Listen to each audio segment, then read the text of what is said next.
Welcome to the Great Basin Fire Potential Briefing for Friday, October 1st.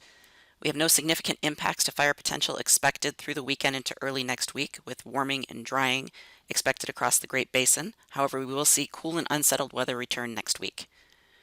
Really have very minimal impacts from smoke across the Great Basin, with just some light haze possible over southern areas at the surface and aloft, with most of the smoke remaining in California. Over the last 24 hours, we haven't seen any lightning in the Great Basin, with all of the lightning further south and east of the area along with the showers. Did have a few showers right near the Colorado border. Great Basin fire activity has been light, with just a few new smaller fires reported. Over the last 7 to 14 days, we have seen precipitation mainly over northern areas of western Idaho into northwest Nevada and over parts of Utah. Much of this precipitation was still below normal for the last 2 weeks across southern and eastern areas of the Great Basin, but above normal over parts of southwest Idaho into northwest Nevada, with still very dry conditions over parts of east central Idaho mountains, and also down from northern Utah back into Nevada. Currently, our ERCs have been on the rise with the drier and warmer weather. We do have a couple of spots that are above the 70th or 80th percentile up in central Idaho, again in those areas that have been dry for the last couple of weeks, and also from northwest Utah back into Nevada. We will see these ERCs continue to rise through the weekend into early next week before the next storm system arrives. Looking at the ERC charts, these ERCs are above normal for the time of year. However, they are shy of records up across Idaho for the time of year, and along the Sierra front, they are again above normal for the time of year as well. Looking at our satellite loop from this morning, an area of low pressure south of the area has now moved into New Mexico, and this will continue pushing eastward with any moisture moving east of the area. We do have a weak trough of low pressure moving into the Pacific Northwest that will track across Idaho, keeping temperatures a little bit cooler, but most of the precipitation will be off to the north, so generally dry conditions across the Great Basin through the weekend. So later today, again, you can see the moisture up across Idaho, mostly in the form of cloud cover. Could be a few light showers out of that, but for the most part, much of the precipitation will be further east into Montana. Otherwise, dry conditions and moisture with the area of low pressure to our south as well to the east.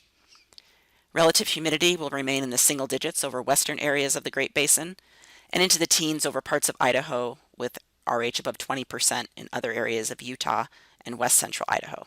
Winds will remain light even with the system moving by to the north. On Saturday, we will see again just continued warm and dry conditions with any systems moving to the north of the Great Basin, so generally low fire potential. Relative humidity is nearly similar to what we have on Friday, with single digits across western areas and teens to 20s further east and north. Winds again will remain light across the Great Basin. On Sunday, this dry, warm weather continues with generally a low fire potential. Could see some areas of moderate perk up in parts of Idaho or the Sierra front, and the areas that have been drier where we have had recent fire activity, but for the most part, generally low fire potential. Relative humidity on Sunday, very similar to the next couple of days. Lowest across western areas of the Great Basin in the single digits and teens and 20s elsewhere, with generally light winds. Forecast amounts of precipitation are shown here, generally light amounts. We could see again a few light showers today, but really much of the region will remain dry. As we move into early next week, we'll start seeing some changes with an area of low pressure off the west coast that will start moving eastward towards the Pacific Northwest. So winds will start to increase over northern and western areas, along with probably pushing some cloud cover in. We also have some moisture that will be approaching from the south. Still low fire potential on Monday. As we move into Tuesday, this is where the moisture from the south starts to move north into the Great Basin, so we will see an increase in cloud cover and showers and thunderstorms over southern areas beginning on either Monday night or Tuesday, depending on the speed of the system. This next trough also will be moving eastward closer to the Pacific Northwest coast. So again, an increase in winds is expected along northern and western areas. Still generally low fire potential. By Wednesday, we'll start to see that moisture from the south track further north up into Idaho, northern Utah, and Wyoming. So again, showers spreading north, and we'll start to see the impacts from the trough off the west coast, with not only the increase in winds, but also moisture pushing into western Idaho and northwest Nevada.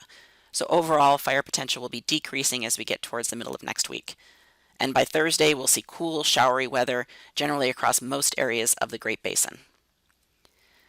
Forecast amounts of precipitation are shown here. The heaviest amounts of precipitation with better chances of wetting rains, a little bit more widespread, will be with the moisture that's moving up from the south across much of the eastern half of the Great Basin. Still, we'll have showers and some areas of wetting rains, along with cooler temperatures and higher humidity over parts of Idaho and even western and northwest Nevada, possibly along parts of the Sierra Front as well. Looking at the 8 to 14-day outlook, taking us from October 4th or 8th through the 14th, we will continue with the cooler and wetter conditions. So next week we'll start probably a 1 or 2 week period where we'll have storm systems moving through the Great Basin every couple of days, bringing us chances for cooler temperatures, wind, and showers. That concludes our webcast for today. Check back tomorrow for the latest updates.